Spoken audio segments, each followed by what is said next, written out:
প্রিয় শিক্ষার্থী, finance and banking ক্লাসে তোমাদেরকে স্বাগত। আমি নাসির ফারুক, প্রভাষক, গ্রিনফিল্ড স্কুল অ্যান্ড কলেজ। আজকে আমি দ্বাদশ শ্রেণীর জন্য অর্থাৎ একাদশ এবং দ্বাদশ শ্রেণীর ফিন্যান্স ব্যাংকিং বিমার প্রথম পত্রের ঝুঁকি ও মুনাফার হার এই অধ্যায়টি নিয়ে আলোচনা করব। এই অধ্যায়টি ফিন্যান্স ব্যাংকিং বিমার নবমতম অধ্যায়। এখানে এই অধ্যায়টির মধ্যে কিছু থিওরিক্যাল প্রবলেমস এবং বেসিক্যালি ম্যাথমেটিক্যাল প্রবলেম রয়েছে। এই অধ্যায়টি খুবই ইম্পর্টেন্ট, বিশেষ করে যারা ফিন্যান্স অ্যান্ড ব্যাংকিং পড়াশোনা করবে। তোমাদের এই অধ্যায়টি থেকে বিবিএ এমবিএ সব জায়গায় প্রশ্ন আছে। বিশেষ করে তোমাদের এই অধ্যায়টি রিলেটেড একটি সাবজেক্ট রয়েছে যেটা ইনভেস্টমেন্টের ম্যাক্সিমাম অঙ্কগুলোই তোমার এটা থাকে। তাছাড়া আছে portfolio management, financial analysis and portfolio management. এই অধ্যায়ের বা এই সাবজেক্টের ম্যাক্সিমাম ম্যাথমেটিক্স প্রবলেমগুলো এই অধ্যায় থেকে আসে। তো আজকে আমরা এই অধ্যায়টির প্রথম লেকচার এটি। আজকে আমরা এই অধ্যায়ের থিওরিক্যাল প্রবলেমগুলো নিয়ে আলোচনা করব। এখানে তোমরা যদি থিওরিক্যাল প্রবলেমগুলো মনোযোগ দিয়ে শোনো এবং ভালো করে দেখো, তাহলে তোমাদের এই অধ্যায়টি ইজি হবে ইনশাআল্লাহ। সো আজকে আমরা শুরু করি। আমাদের এখানে বেসিক টপিকগুলো দেওয়া আছে। এক নম্বর আছে বিনিয়োগ কাকে বলা হয়, অর্থাৎ বিনিয়োগ কি। দুই নম্বর মুনাফার হার। তৃতীয় নম্বর ঝুঁকির ধারণা, অর্থাৎ ঝুঁকিটা কিভাবে সৃষ্টি হয়, কখন সৃষ্টি হয়, সেই সম্পর্কে আলোচনা করব। আর চতুর্থ বলছে ঝুঁকি ও মুনাফার মধ্যে সম্পর্ক, অর্থাৎ ঝুঁকি এবং মুনাফার মধ্যে এক ধরনের সম্পর্ক রয়েছে, সেটা নিয়ে আমরা আলোচনা করব। ঝুঁকি বাড়লে মুনাফা কি হবে, ঝুঁকি কমলে মুনাফার পরিমাণ কি হয়, এটা নিয়ে আলোচনা করব। পরবর্তী বলছে বিনিয়োগের ধরন অনুযায়ী ঝুঁকির ধারণা, অর্থাৎ বিনিয়োগ করার ক্ষেত্রে আমাদের ঝুঁকিটা দুই ধরনের থাকে সাধারণত। একটা একক ঝুঁকি আর একটা হলো পোর্টফোলিও ঝুঁকি। সো আজকে আমরা এই টপিকগুলো নিয়ে আলোচনা করব, এখানে উদাহরণ সহ অনেকগুলো ব্যাখ্যা করব। আশা করি তোমরা মনোযোগী হবে। তো আমরা এক নম্বর দেখি বিনিয়োগ কাকে বলা হয়ে থাকে। আমরা জানি পৃথিবীর প্রত্যেকটি ব্যবসার ক্ষেত্রে, প্রত্যেকটি বাণিজ্যের ক্ষেত্রে আমরা যদি সেই ব্যবসাটাকে সুচারুভাবে এবং সঠিক মতো করতে চাই, তাহলে একটা প্ল্যানিং লাগবে, পরিকল্পনা লাগবে। আর পরিকল্পনা অনুযায়ী সে অর্থ সংগ্রহ করতে হয়, সে অর্থ খাটানো হয়, অর্থাৎ অর্থ বিনিয়োগ করতে হয়। তাহলে যে কোনো ব্যবসাকে, যে কোনো কাজকে বাস্তবায়ন করার জন্য যে অর্থটাকে খাটানো হয় তাকে বিনিয়োগ বলা হয়ে থাকে। এখন বিনিয়োগ বিনিয়োগ কয়েক ধরনের হয়ে থাকে, বা বিনিয়োগ করার ক্ষেত্রে বিনিয়োগের একটি নির্দিষ্ট লক্ষ্যমাত্রা থাকে। সাধারণত বিনিয়োগের লক্ষ্যমাত্রাটা হলো যেটা আমরা কখন বিনিয়োগ করি। একজন ব্যক্তি যখন ইনকাম করার পরে, একজন ব্যক্তি যখন আয় করার পরে সে আয়ের অর্থটা উচ্ছিষ্ট থাকে, অর্থাৎ অতিরিক্ত থাকে, তখন সেই অর্থটাই সে বিনিয়োগ করে থাকে, খাটিয়ে থাকে। তার উদ্দেশ্য একটা, সেটা হলো তার আসল টাকাটাকে দ্বিগুণ করার জন্য বা বৃদ্ধি করার জন্য। দুই নম্বর হলো তার সম্পদ মুনাফা বৃদ্ধি করার জন্য। তিন নম্বর হলো ভবিষ্যতে গচ্ছিত রাখার জন্য, অর্থাৎ ভবিষ্যতে নিরাপত্তা থাকার জন্য। কারণ আমরা সকলে চাই ভবিষ্যতে নিরাপদ থাকতে, সকলে চাই ভবিষ্যতে যেন আমরা সুস্থ থাকতে পারি। এই সুস্থ থাকার জন্য, ভবিষ্যতে আর্থিকভাবে নিশ্চিত থাকার জন্য, নিরাপদ থাকার জন্য আমরা সাধারণত অর্থ খাটিয়ে থাকি। এগুলো হলো একটি বিনিয়োগের মূল লক্ষ্য, মূল উদ্দেশ্য। আমাদের পরবর্তীতে বলছে মুনাফার হার।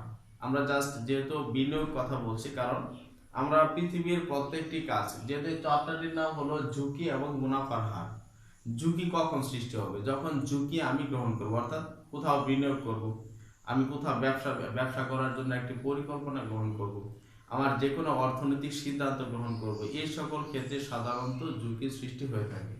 যেহেতু আমরা এখানে ঝুঁকি আলোচনা করব, সো ঝুঁকিটা কোথায় থেকে আসছে, কিভাবে আসছে, সেটা না জানলে অবশ্যই আমি ঝুঁকি সম্পর্কে ক্লিয়ার ধারণা দিতে পারবো না। যেহেতু ঝুঁকি কিভাবে আসবে এবং কিভাবে আসে সেই সম্পর্কে ধারণা দিতে হলে ফার্স্টে আমাকে বিনিয়োগ সম্পর্কে ধারণা রাখতে হবে। দুই নম্বর মুনাফার হার। এই বিনিয়োগ এবং মুনাফার হার, এই দুইটি সম্পর্কে বা এই দুইটি ইম্পর্টেন্ট টপিক সম্পর্কে যদি আমরা বুঝতে পারি, তাহলে আমি ঝুঁকি সম্পর্কে ধারণা দিতে পারবো। তাহলে এক নম্বর বিনিয়োগ বলছিলাম যে কোনো একটি প্রকল্পে অর্থ খাটানোকে বিনিয়োগ বলা হয়ে থাকে।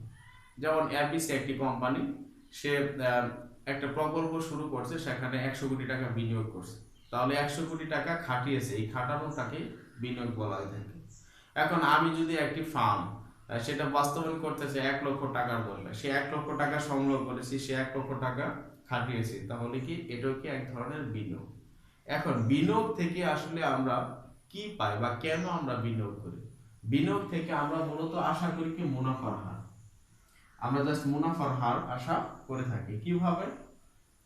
আমরা যখন একটি প্রকল্পে বিনিয়োগ করি তখন আমাদের উদ্দেশ্য থাকে যেভাবে হোক লাভ করতে হবে। এই লাভটাকে শতকরা প্রকাশ করাকে মুনাফার হার বলা হয়ে থাকে।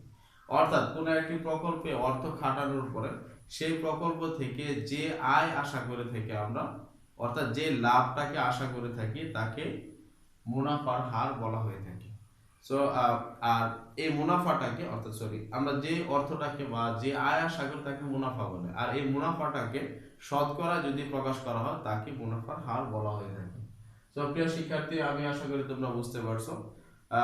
জাস্ট আমরা যদি এইভাবে দেখাই, আমি যদি একটা উদাহরণ দিই যে আমার কাছে 100 টাকা বিনিয়োগ করেছিলাম বা 500 টাকা বিনিয়োগ করছি, তখন দেখা যাচ্ছে যে আমি যদি লিখতে পারি যে 500 টাকা লাভ হয়েছে 50 টাকা, 500 টাকা লাভ কত আসছে 50 টাকা, আমার 1 টাকা লাভ আসছে 50 ডিভাইডেড 500 টাকা।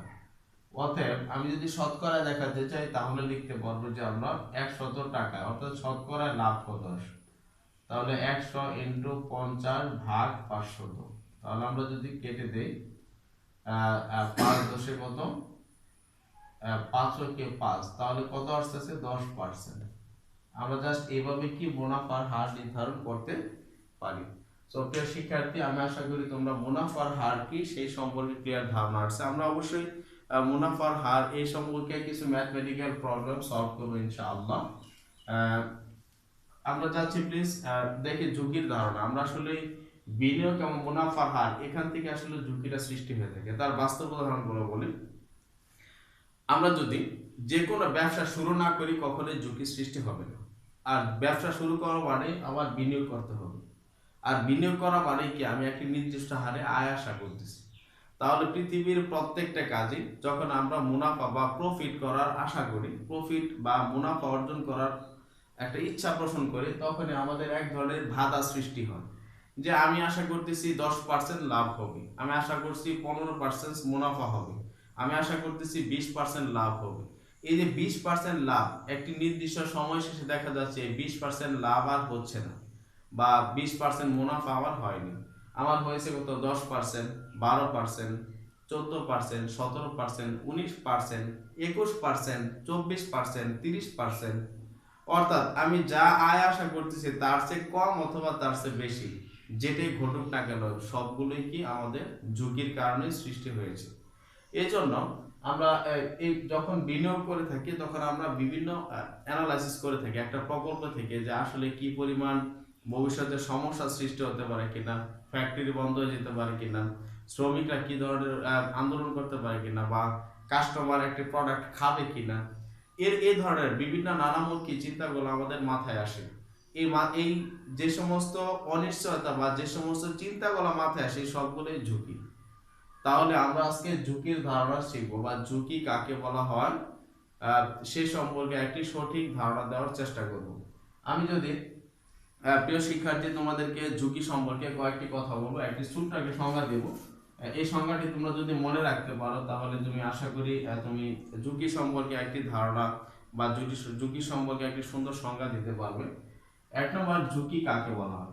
এখন আমরা ফার্স্টে দেখি যে অনিশ্চয়তার যে অংশটুকু আমরা পরিমাপ করতে পারি সেটুকুকে ঝুঁকি বলা হয়। এটা একটি ছোট সংজ্ঞা।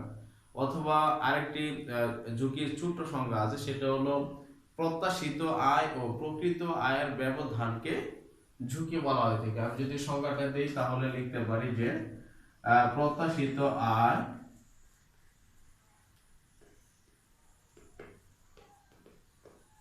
এবং প্রকৃত আয় বা অর্জিত আয়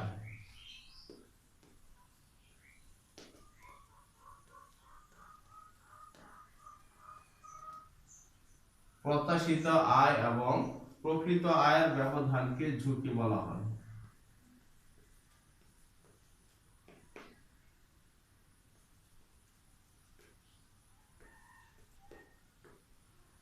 প্রিয় শিক্ষার্থী, এই সংখ্যাটা সবচেয়ে ইম্পর্টেন্ট এবং সবচেয়ে ছোট একটি সংখ্যা। আমি এটা নিয়ে কয়েকটা উদাহরণ দেব তোমাদের, তাহলে তুমি সহজে বুঝতে পারবে। অর্থাৎ আমরা যখন একটি প্রকল্পে বিনিয়োগ করে থাকি, আমরা একটি প্রকল্প যখন সিলেকশন করে থাকি, তখন সিলেকশন করার সাথে সাথে আমরা কিন্তু এক ধরনের আয় আশা করি যে আমি এই প্রকল্পে বিনিয়োগ করে এই বছর 10% বা 12% আয় আশা করি। কিন্তু একটি নির্দিষ্ট সময় শেষে দেখা যাচ্ছে সেই পরিমাণ আয় নাও হতে পারে, অর্থাৎ তার চেয়ে বেশি বা কম হতে পারে। তাহলে আমি যা আশা করতেছি এটাকে বলা হয় প্রত্যাশিত, আর আমি যা অর্জন করতেছি তাকে বলা হয় প্রকৃত। মনে করি আমি একটা প্রকল্পে 10% আয় আশা করেছি, কিন্তু বছর শেষে আমার মুনাফা হয়েছে 8%। তাহলে প্রিয় শিক্ষার্থী, আমার আয় হয়নি কত পার্সেন্ট? 2%। এই 2% কিসের কারণে? অনিশ্চয়তার কারণে। বাজারে বিভিন্ন ধরনের ক্ষতি হতে পারে বা প্রাকৃতিক দুর্যোগের কারণে ফ্যাক্টরি কাস্টমার চাহিদা অনুযায়ী পণ্য ক্রয় করে নিয়ে বলি। কারণ আমরা যখন কোনো কিছুকে অনুমান করে সবকিছু নির্ধারণ করি, নিশ্চিত জেনে কিন্তু আমরা কোনো কিছুকে নির্ধারণ করি না।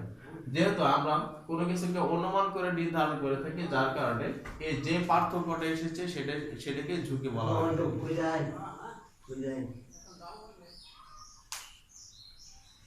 প্রিয় শিক্ষার্থী, আমরা যেহেতু এখানে দেখছি যে 2% আমাদের পার্থক্য এসেছে, এই 2%টাই হলো আমাদের মূলত ঝুঁকি। সো আমি আশা করি তোমরা বুঝতে পারছো। আমি যদি আরেকটি উদাহরণ দিই তাহলে তুমি বুঝতে পারবে যে আমরা যদি কোনো জায়গায় এরকম যে আমি এক জায়গায় 10% আয় আশা করছি, বাট ঝুঁকির কারণে, অর্থাৎ কাস্টমার, আমি ভাবছি যে কাস্টমারের চাহিদা কম, কিন্তু আলটিমেটলি একটা নির্দিষ্ট সময় শেষে আমার প্রোডাক্টের চাহিদা এত বেশি যে যার কারণে 10%-এর জায়গায় আমার মুনাফার পরিমাণ 15% হয়ে গেছে। তাহলে কত পার্সেন্ট বেশি আসছে আমাদের লাভ? আমাদের 5% বেশি লাভ এসেছে। তাহলে যেখানে 10% ছিল এখানে 15% বেশি, অর্থাৎ 5% বেশি আয় এসেছে। এটাও কি এক ধরনের ঝুঁকি? তাহলে বলা যাচ্ছে যে প্রত্যাশিত আয় থেকে যদি প্রকৃত আয় বেশি হয়, তারপরেও এক ধরনের ঝুঁকি সৃষ্টি হয়। প্রত্যাশিত আয় থেকে প্রকৃত আয় যদি কম হয়, তারপরেও এক ধরনের ঝুঁকি সৃষ্টি হয়ে থাকে। তাহলে প্রত্যাশিত আয় থেকে প্রকৃত আয় বেশি হওয়া এক ধরনের ঝুঁকি, কম হওয়া এক ধরনের ঝুঁকি। সো আমি আশা করি তোমরা, প্রিয় শিক্ষার্থী, তোমরা ঝুঁকি সম্পর্কে ক্লিয়ার ধারণা আছে। আমরা যদি ঝুঁকির কয়েক ধরনের প্রকারভেদ বা কিছু আইডিয়া দিই, তারপর তোমরা, যেমন আমি একটা ব্যবসা করতেছি, একটি গার্মেন্টস ফ্যাক্টরি দিয়েছি, হঠাৎ করে গার্মেন্টস ফ্যাক্টরিতে আগুন লেগে যেতে পারে, এটা এক ধরনের ঝুঁকি। আবার আমি একটা গার্মেন্টস ফ্যাক্টরি দিয়েছি, আমার একটা লক্ষ্যমাত্রা ছিল আমাদের উৎপাদন এত হবে, কিন্তু হঠাৎ করে হরতালের কারণে দেখা যাচ্ছে কি আমার গার্মেন্টস ফ্যাক্টরি বন্ধ রাখতে হচ্ছে। এই ধরনের ঝুঁকি হতে পারে। বিভিন্ন প্রাকৃতিক দুর্যোগ হতে পারে, যেমন আমি এক জায়গাতে পণ্য নিয়ে আসতেছি, রাস্তায় হঠাৎ করে আমার গাড়ি অ্যাক্সিডেন্ট হতে পারে।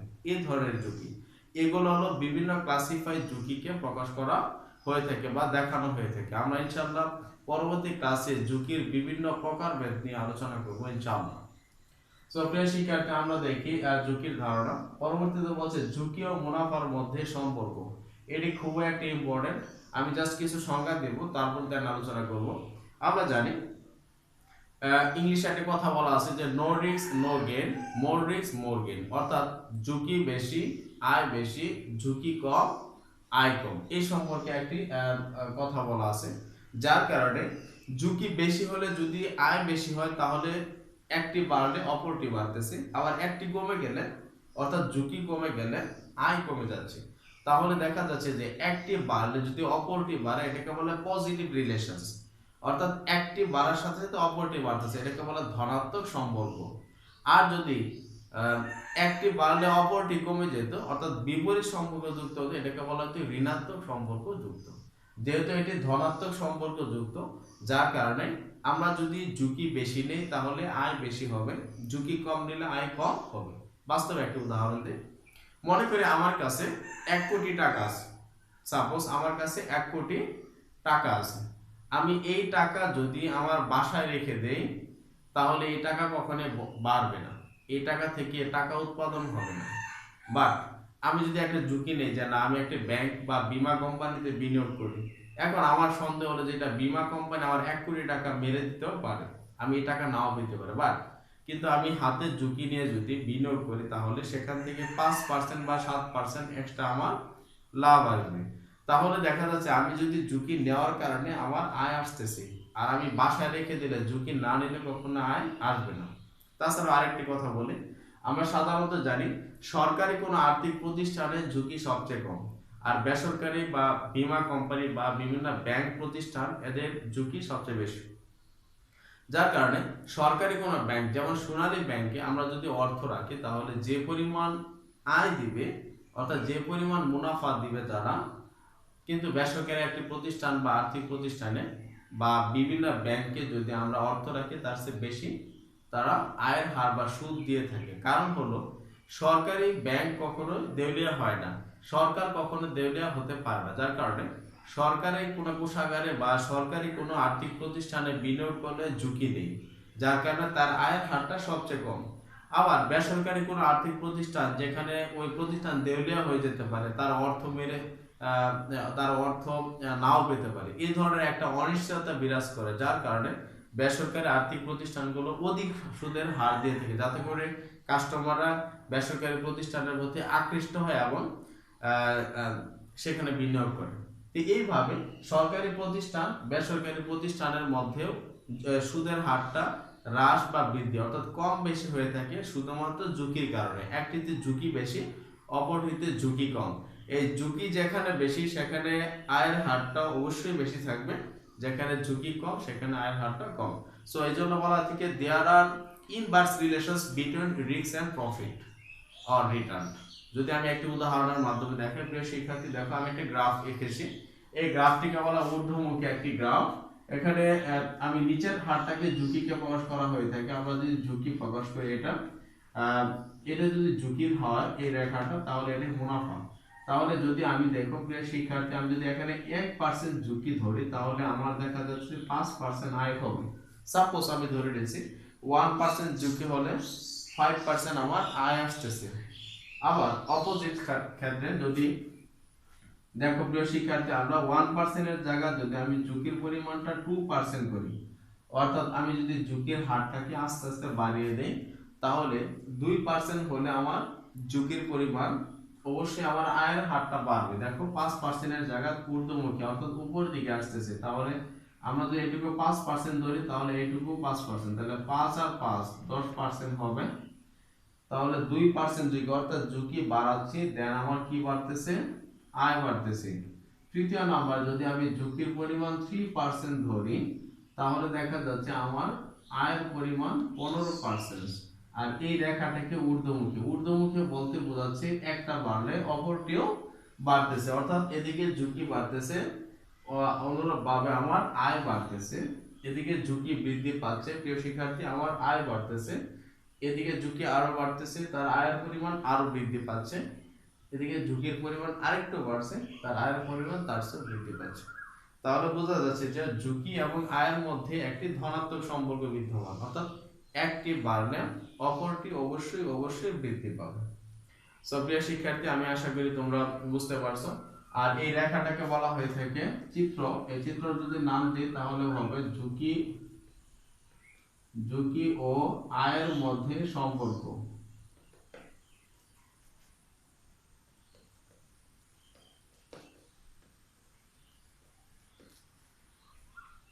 প্রিয় শিক্ষার্থী, আমি আশা করি তোমরা এটা বুঝতে পারছো যে ঝুঁকি এবং আয়ের মধ্যে কি সম্পর্ক রয়েছে, একটি ধনাত্মক সম্পর্ক রয়েছে, অর্থাৎ একটি বাড়লে অপরটি অবশ্যই অবশ্যই বৃদ্ধি পাবে। এই সম্পর্কে তোমাদের পরীক্ষায় সাধারণত কোশ্চেন আসে, তোমরা একটু মনোযোগ দিয়ে অবশ্যই দেখবে, তাহলে তুমি প্রশ্নগুলো অ্যান্সার করতে পারবে। সো প্রিয় শিক্ষার্থী, আমরা যার পরবর্তী টপিকটি দেখি আমাদের কি লেখা আছে আমরা সেটি নিয়ে আলোচনা করবো এখন। এখানে দেখো তোমরা,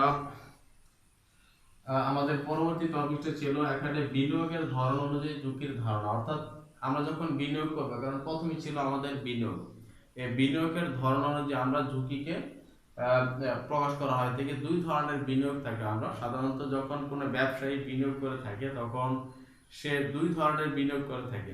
একটি হলো একক ঝুঁকি, দুই নম্বরটা পোর্টফোলিও ঝুঁকি। এই একক ঝুঁকি কাকে বলে? এখন আমার কাছে কিছু টাকা আছে, জাস্ট যদি আমি বলি আমার কাছে 1 লক্ষ টাকা আছে।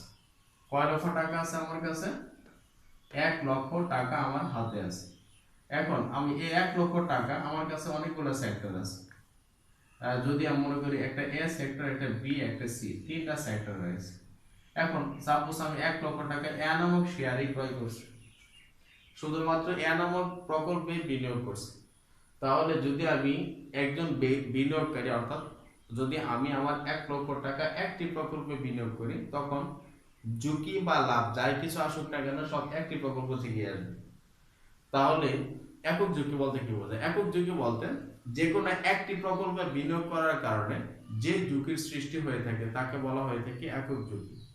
যেমন আমি এ নামক প্রকল্পে বিনিয়োগ করছি, বি এবং সি তে বিনিয়োগ করিনি, তাহলে এ নামক প্রকল্পে বিনিয়োগ করার কারণে ঝুঁকি যা আছে সব এ নামক প্রকল্প থেকেই আমার আসবে। আর যদি না আসে ঝুঁকি, তাহলে এ নামক প্রকল্প থেকেই আসবে না। সো আমি আশা করি প্রিয় শিক্ষার্থী তোমরা বুঝতে পারছো।